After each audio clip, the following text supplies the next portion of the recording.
Okay, here's a question I'm asked quite often. Hi, Fulvio, plastic surgeon. Here's a question I'm asked quite often. Why do some surgeons use drains in their tummy tucks and others not? It's the same operation, should be the same thing, right? Okay, well, there are basically three groups of surgeons. There are surgeons who always use drains, there are surgeons who never use drains, and there are surgeons who sometimes use drains in their tummy tucks. The surgeons who always use drains are doing basically what we all did maybe a decade or so ago, and I guess they haven't changed their practice yet. We would all lift the skin up, pull the skin tighter, put drains in to close the dead space and to help the skin stick down to the area underneath, and that's the way it was. And that's what those guys are probably doing.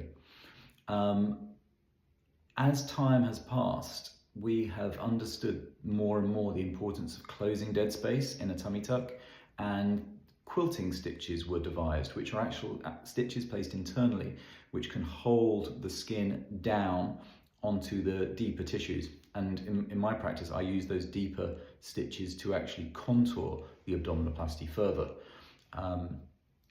And that is said to be a drainless technique. So there's this other school of surgeons who rely completely on quilting stitches and never put drains in.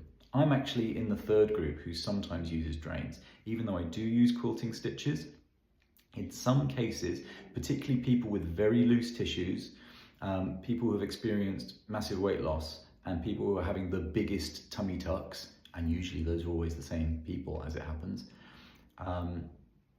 In those cases, I see that despite using drainless techniques, the risk of developing fluid accumulation called a seroma is higher. So in those groups of people, I will use a drain despite doing the same surgical technique, the drainless technique that I use in drainless surgery. So in my practice, I'd say now 90% of my abdominoplasties are done without a drain.